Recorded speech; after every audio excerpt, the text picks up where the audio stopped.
తెలంగాణ రాష్ట్రంలోని మేడ్చల్ మల్కాజ్గిరి జిల్లా దుండిగల్ మున్సిపాలిటీ పరిధిలో గల బేరంపేటలో జరిగిన వినాయక ఉత్సవాల్లో వేలంపాటల వినాయకుడి లడ్డూను అదే గ్రామానికి చెందిన రైతు స్త్రీ సరుగారి రాజిరెడ్డి దక్కించుకోవడం జరిగింది.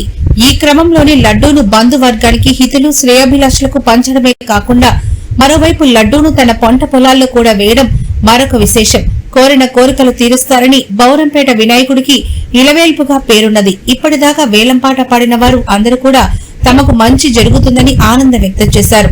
అంతేకాకుండా ప్రతి ఒక్కరికి మంచి జరగాలని నిరంతరం తాము ఆ వినాయకుడిని వేడుకుంటున్నామని వారు ఆకాంక్షించారు.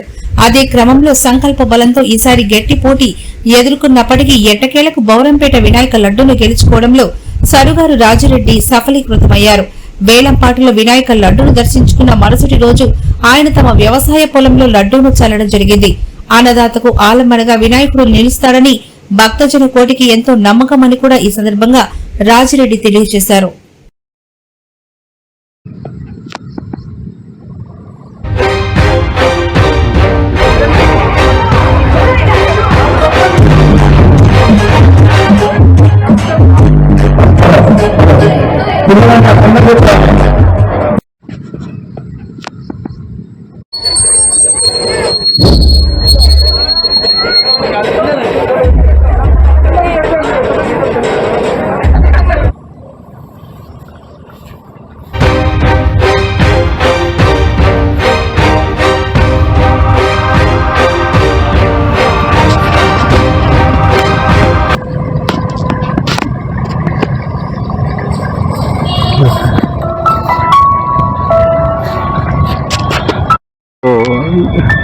మీరు ఇక్కడ వ్యవసాయం ఎన్నాళ్ళు చేస్తున్నారు?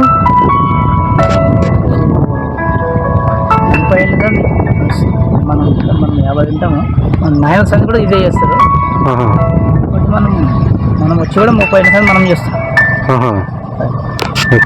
అంటే ఇప్పుడు ఈ బోరంపేట వినాయక లడ్డు అంతా ఇప్పుడు మీ వ్యవసాయంలో అయితే మనం చల్లుతాం అనుకోరా, ఊర్లో వేస్తా, ఊర్లో ఇంత ప్రసాదం వేసి చేనుల చుట్టూ వెళ్తే మంచిగా. అంటే ఇప్పుడు నాన్న తాతల తరం నుంచి కూడా ఇక్కడ వ్యవసాయం మీకు? మా నాయన సంది చేస్తాం. మనం ఏదైనా ప్రసాదం ఇచ్చిన తిరుపతికి వెళ్ళి వచ్చిన కూడా తీసుకొచ్చి బోర్లో వేస్తాం. అంటే ఇప్పుడు తిరుపతి లడ్డు ఉండొచ్చు, బౌరంపేట వినాయకుడి లడ్డు ఉండొచ్చు. అంటే వ్యవసాయానికి అంటే ఒక సంబంధం ఉందంటారా? ఇప్పుడు వినాయకుడు ఉందంటే మనం ప్రత్యేకంగా వెళ్తాం. 9 రోజులు పూజలు చేస్తాం కదా,